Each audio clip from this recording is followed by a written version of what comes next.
নমস্কার, আমি ডক্টর অনির্বাণ চক্রবর্তী।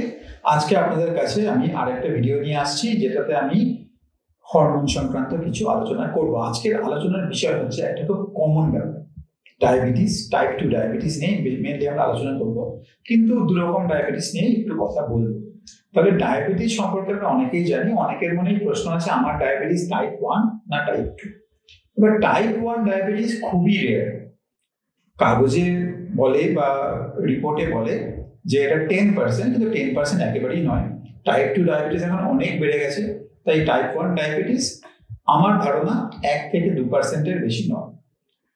যারা খুব ইয়াং, যারা শীর্ণকায় হওয়া সত্ত্বেও তাদের ডায়াবেটিস, তাদের টাইপ 1 হওয়ার একটা সম্ভাবনা থাকে।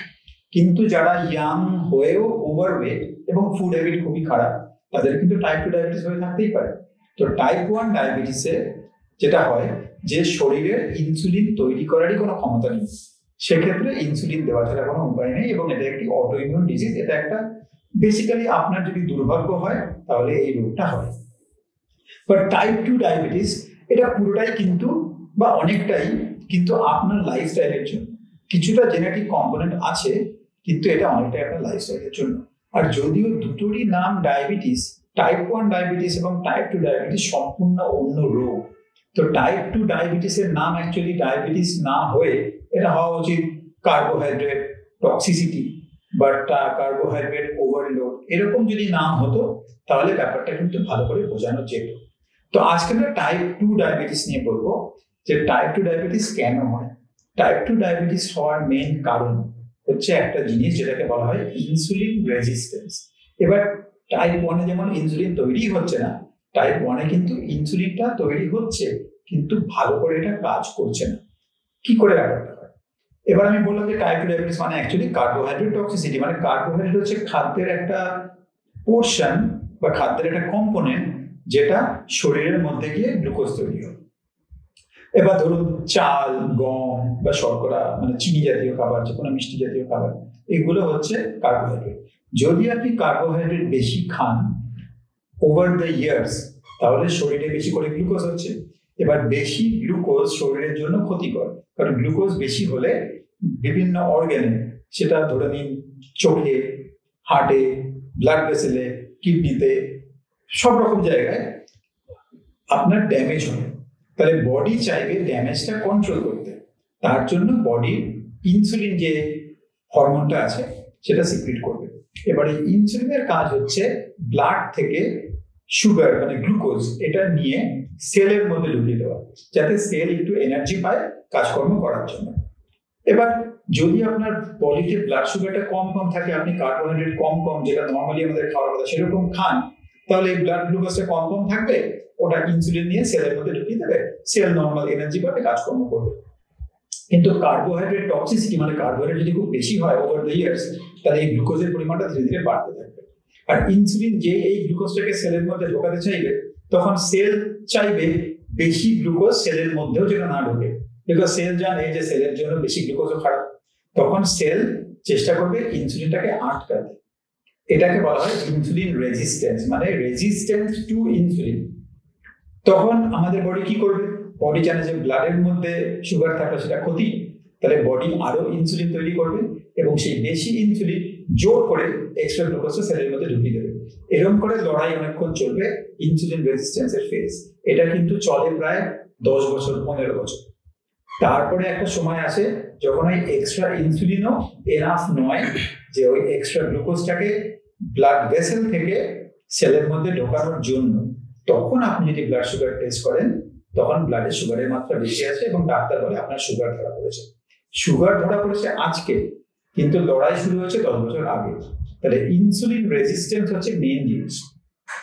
এবার যখন আমাদের বডিতে ইনসুলিনটা বেশি, মানে ইনসুলিন রেজিস্ট্যান্স হয়েছে, বডিকে বেশি করে ইনসুলিন তৈরি করতে হয়েছে গ্লুকোজটাকে লেভেলটা নর্মাল রাখার জন্য, যাতে বডির ক্ষতি না হয়। ইনসুলিন বেশি হলেই ইনসুলিন কি করে? এক্সট্রা গ্লুকোজটা ফ্যাট বানিয়ে দেবে। এটাই হচ্ছে ইনসুলিনের কাজ।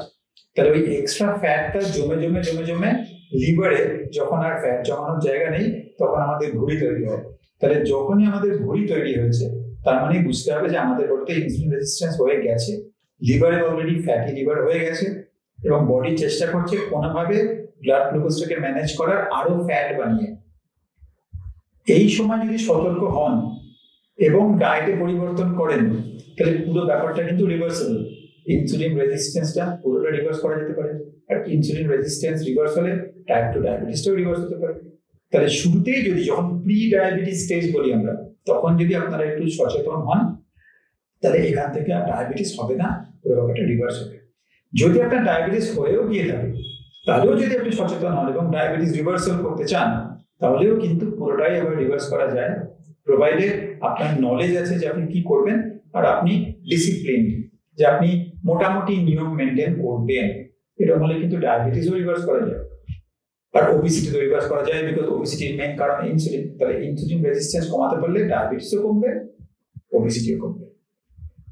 এইবার আমার একটা সামান্য বক্তব্য আছে যে পেশেন্টরা ট্যাবলেট দিয়ে তাদের কন্ট্রোল করা যাচ্ছে না, তাদের ইনসুলিন দিতে হচ্ছে। অলরেডি আপনি বুঝতে পেরেছেন যে আমাদের শরীরে ইনসুলিন অনেক বেশি, তা সত্ত্বেও সুগার কন্ট্রোল হচ্ছে না। তখন ডাক্তার আপনাকে বললো আপনি হাঁটাহাঁটি করুন, একটু ডায়েট করুন, আপনি সেটা করলেন না বা করেও কমলো না। তখন ডাক্তার আপনাকে ট্যাবলেট দিল, ট্যাবলেট দিয়েও কাজ হলো না। তখন ডাক্তার আপনাকে ইনসুলিন দেওয়া ছাড়া আর কোনো পথ খুঁজে পায় না। এবং ইনসুলিন যদি আপনাকে দেওয়া হয় বাইরে থেকে, যখন অলরেডি আপনার শরীরে বেশি ইনসুলিন, তখন বুঝতেই পারছেন আপনার যে আন্ডারলাইন রোগ সেটা কিছুই কমলো না, সেটা কিন্তু উল্টে বেড়েই গেল। সুগার লেভেলটা কমবে, ব্লাড টেস্ট করলে সুগার লেভেলটা কমবে, কিন্তু আপনার শরীরে ইনসুলিন আরো বাড়বে। ইনসুলিন আরো বাড়লে ওজন আরো বাড়বে এবং ইনসুলিন রেজিস্ট্যান্স আরো বাড়বে এবং রোগগুলো আরো বাড়বে, যে রোগগুলোর কারণে মেটাবলিক সিনড্রোম বলি। তাহলে আপনি যদি একটু সচেতন হন তাহলে বুঝবেন যে ইনসুলিন আপনার জন্য কোনো ভালো জিনিস নয়। অবভিয়াসলি সুগারটা কন্ট্রোল করতে হবে এবং সুগার কন্ট্রোল করার আর কোনো উপায় যদি না থাকে তখন ইনসুলিন দিতে হবে। কিন্তু যদি আপনাকে ইনসুলিন দেওয়া ছাড়া ডাক্তার আর কোনো উপায় না পায় তাহলে বুঝতে হবে যে আপনি কিন্তু এনাফ সচেতন নন, আপনার ভালো থাকার ইচ্ছা হয়তো এনাফ নেই। সুতরাং সেই সময়টা খুবই সচেতন হওয়া দরকার যাতে ইনসুলিন ডোজ খুব একটা বাড়াতে না হয়। একটু ডায়েট ভালো করলে, একটু এক্সারসাইজ করলে, একটু লাইফস্টাইল চেঞ্জ করলেই কিন্তু ইনসুলিন ডোজ কমে গিয়ে ইনসুলিন বন্ধ হতে পারে। এবং আপনার টার্গেট হওয়া উচিত কি করে আমি ইনসুলিনটা কমাবো, কি করে ইনসুলিন বন্ধ করবো, কি করে ভিতরের রোগটা আমি ভালো করবো, রাদার দেন শুধু কি করে সুগারটা আন্ডার কন্ট্রোল রাখবো। আগে এটাকে বলা হতো গ্লুকোসেন্ট্রিক অ্যাপ্রোচ, মানে গ্লুকোজটা ভালো থাকলেই ডাক্তার খুশি। এখন কিন্তু ডাক্তার এতে খুশি নয়, ডাক্তাররা বেশি খুশি হয় যদি আপনি সচেতন হয়ে লাইফস্টাইল চেঞ্জ করে ওজন কমাতে পারেন, তাহলে অটোমেটিক্যালি আপনার সুগার ভালো থাকবে আর লং টার্ম আপনি ভালো থাকবেন। তাহলে আশা করি আপনাকে আমি বোঝাতে পারলাম যে ইনসুলিন রেজিস্ট্যান্স কি, টাইপ 2 ডায়াবেটিস কেন হয়, because of chronic carbohydrate overload over the years. সেটাকে আপনাকে কন্ট্রোল করতে হবে, ডায়েটটা চেঞ্জ করতে হবে। আর আমি আশা করি এটাও বোঝাতে পারলাম যে ইনসুলিন দেওয়া মানে এটা কিন্তু একেবারে লাস্ট স্টেপ। সুতরাং যদি আপনাকে ইনসুলিন দিতে হয় তার মানে বুঝতে হবে যে আপনার নিজের ভালো থাকার ইচ্ছাটা হয়তো একটু ল্যাগিং, সেটাকে একটু ইমপ্রুভ করতে হবে যাতে আপনি ভালো থাকেন ইনসুলিন ছাড়া এবং ওজন কমাতে পারেন ইনসুলিন রেজিস্ট্যান্স কমানোর জন্য, এবং আস্তে আস্তে ডায়াবেটিস রিভার্সালের পথে চলেন যাতে লং টার্ম আপনি ভালো থাকেন। এই ব্যাপারে যদি আপনার কোনো প্রশ্ন থাকে কমেন্ট বক্সে লিখে জানাবেন, আমি চেষ্টা করবো উত্তর দিতে। আর আমাদের যে নম্বরগুলো আছে এখানে যোগাযোগ করলে আমি চেষ্টা করবো উত্তর দিতে। সুস্থ থাকবেন, ভালো থাকবেন।